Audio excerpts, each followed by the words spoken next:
Looks like the clown show continues to go on in the Indiana Fever organization led by Amber Cox, clown show, Kelly Krauskopf, clown show, and the bozo of all bozos, head coach Stephanie White, who's just, all of them, they are just sabotaging Caitlin Clark's career. It looks like GM Andrew Cox fires off on Caitlin Clark fans on social media and starts blocking them as well. This is an immature, nasty organization. Caitlin Clark and her agent Aaron Kane need to demand a trade immediately. Welcome to Keep the Vision. Make sure you like, comment, subscribe, share the channel.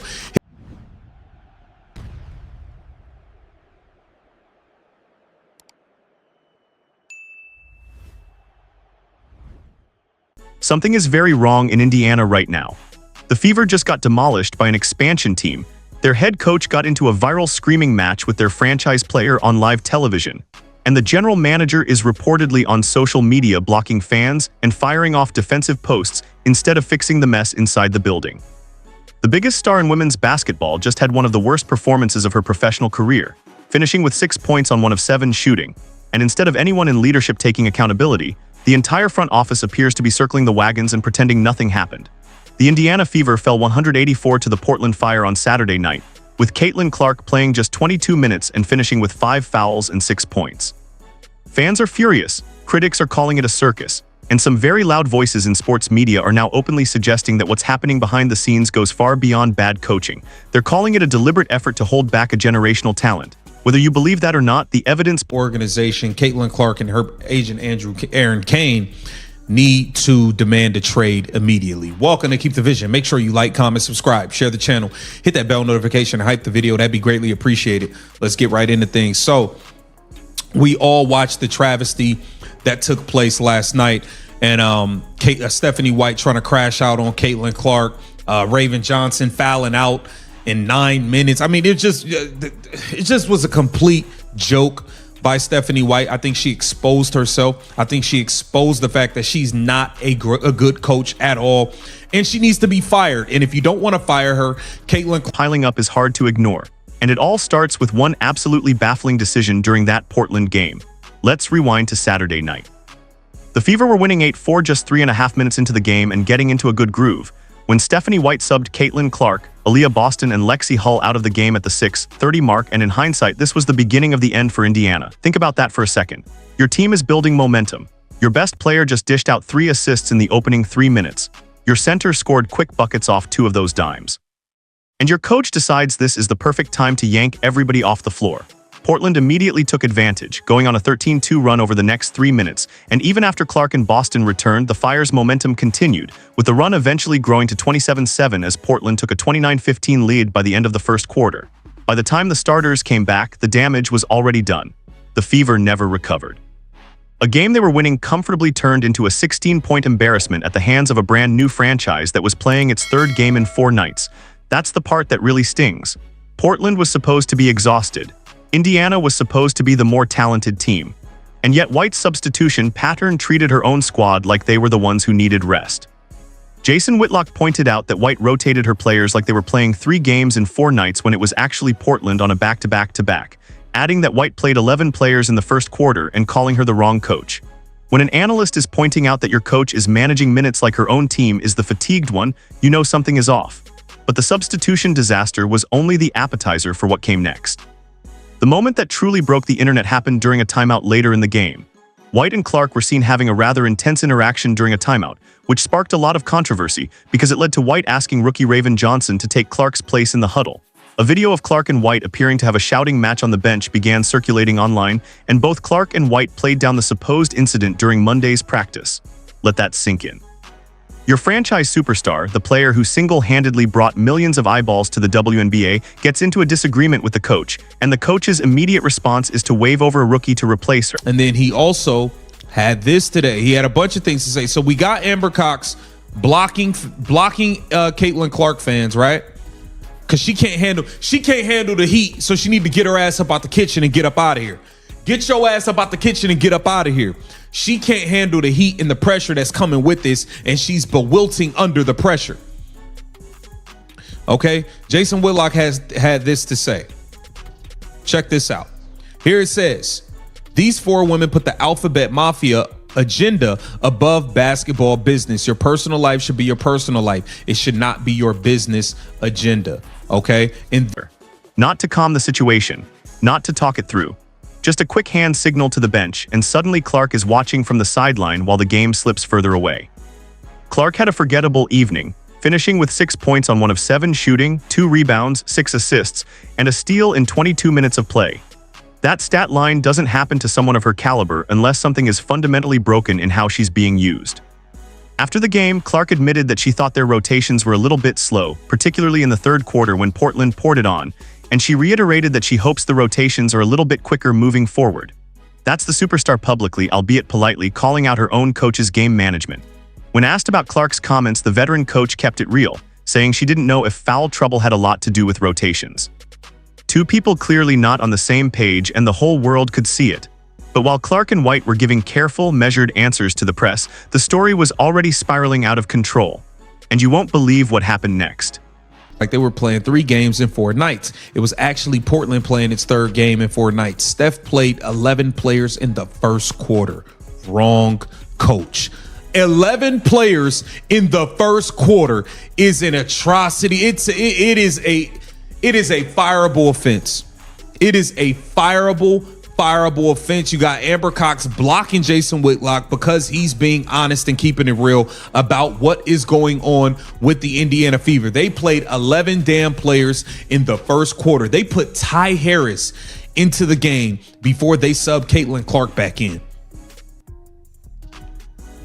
Skip Bayless took to social media and tweeted that Stephanie White was reportedly out after repeated in-game clashes with Caitlin Clark, adding that you can't show up the face of the league on camera. He stated it like a confirmed fact.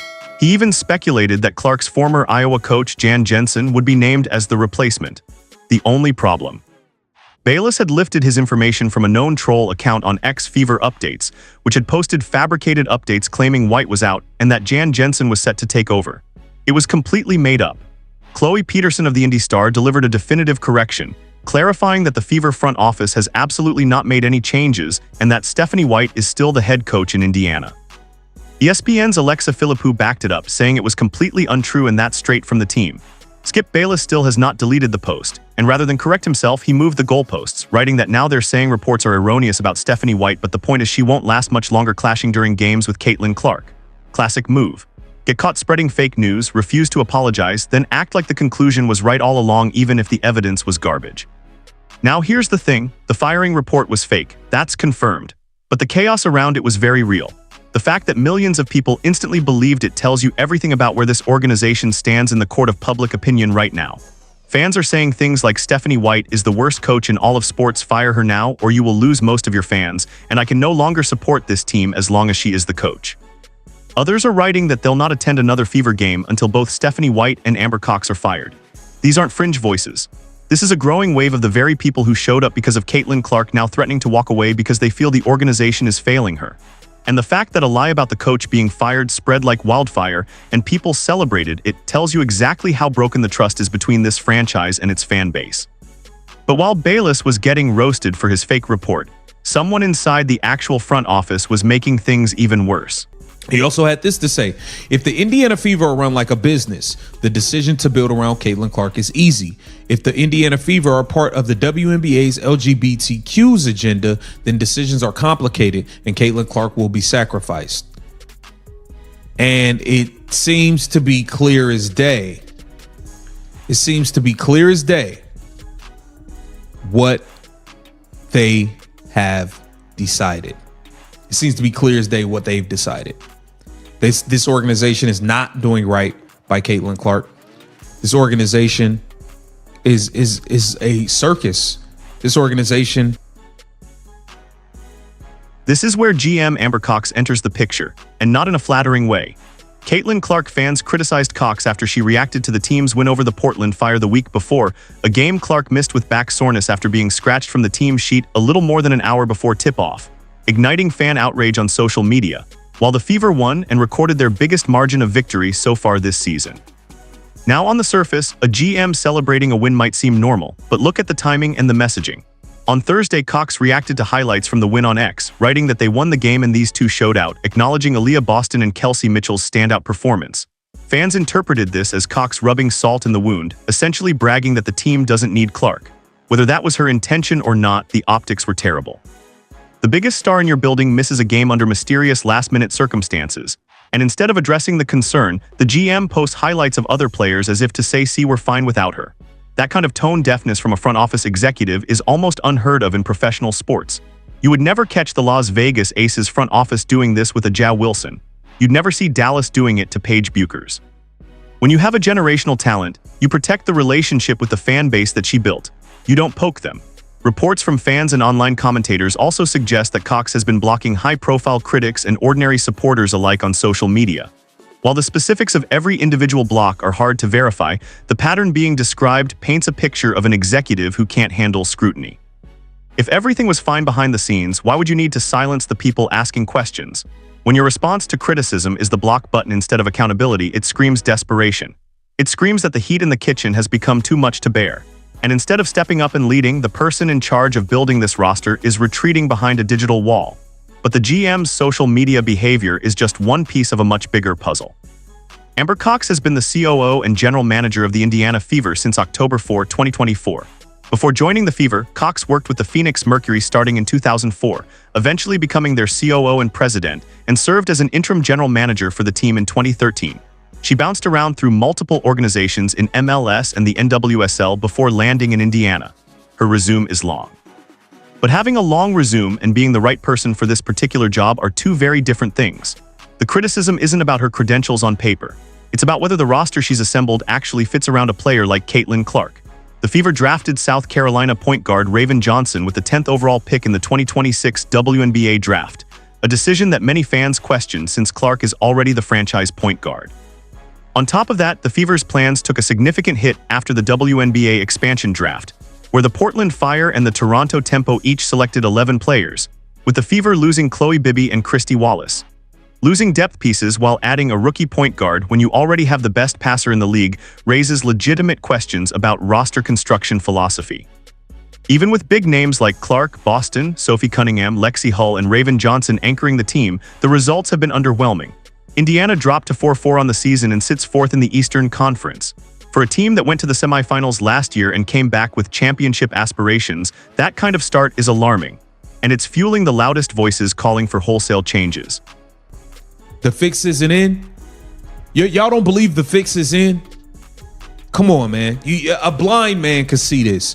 This organization is a joke and a clown show. He also had this to say: if the Indiana Fever are run like a business, the decision to build around Caitlin Clark is easy. If the Indiana Fever are part of the WNBA's LGBTQ's agenda, then decisions are complicated and Caitlin Clark will be sacrificed.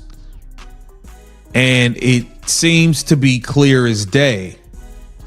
It seems to be clear as day what they have decided.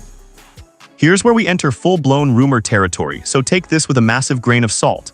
Online spaces are absolutely flooded right now with fans and creators demanding that Clark's agent push for a trade. There has been no confirmed report from any credible journalist that Clark or her representation has made any such demand. Not one, but the conversations are happening everywhere. Fan accounts are tagging her agent. YouTube channels are running countdowns. Social media threads have thousands of replies debating which team would be the best fit. The emotional logic is simple. If this organization isn't going to build around you, find one that will. The business case for keeping Clark is overwhelming. All 44 of her regular season games will be nationally televised this year, and the Caitlin one, her first signature Nike shoe, drops later in 2026. She is the reason the league's TV deals have exploded. She is the reason arena after arena sells out. Losing her would be an extinction-level event for this franchise. And yet, the way things are going, it almost feels like the leadership is daring the universe to test them. But for now, a trade demand remains firmly in the land of fan fiction, not fact. What makes all of this so frustrating is that it doesn't have to be this way. Despite her defensive struggles and the recent shooting slump, Clark remains the driving force behind the Fever's success, averaging 20.1 points, 8.1 assists, and 4 rebounds so far. Those are elite numbers from a player performing at an all-star level while navigating a system that, according to critics, isn't built to maximize her strengths. The ceiling for this team is a championship. The current path they're on leads somewhere very different. Now it's worth pausing to acknowledge the other side of this story. Clark herself said that Saturday's incident was just two people being competitive and added that White always has her back. Both player and coach described the moment as a normal in-game interaction between two highly competitive individuals. White said this is not new, it's just new because everything she does gets clicks and that's how everybody makes money. Lexi Hull backed that up, saying that unfortunately Caitlyn's got a camera on her 24/7, and so you see every little thing, but this happens every day in women's basketball. White is the 2023 WNBA Coach of the Year and led Indiana to the semifinals last season without Clark for most of the year, and one tense sideline moment during a bad loss does not erase that track record. The honest answer is probably somewhere in the middle. The coaching decisions have been questionable at times. The front office communication has been clumsy at best, but jumping from clumsy to sabotage is a massive leap that nobody has been able to prove. That said, the burden right now is on the Indiana Fever to fix this, not on the fans to calm down. They can either embrace the reality that Caitlin Clark is the most important asset in the entire league and start making every decision with that fact at the center, or they can keep doing what they've been doing and watch the fan base erode, the trade rumors get louder, and the criticism go from social media posts to mainstream news headlines. A great coach adjusts in real time. A great GM listens to the market. A great organization communicates with transparency. Right now, Indiana is failing on all three fronts. Winning cures everything. That's the oldest saying in sports. But losing in the way the Fever are losing, with bizarre decisions, viral sideline arguments, fake firing reports, a GM blocking people online, and a fan base in open revolt, that kind of losing doesn't just hurt the record. It damages relationships, reputations, and legacies. The walls are closing in on this organization, and the entire basketball world is watching to see what happens next. If they get it right, this becomes a minor chapter in the story of a dynasty being built. If they get it wrong, it becomes the cautionary tale that the sports world never forgets. The clock is ticking, the fans are waiting, and Caitlin Clark deserves better.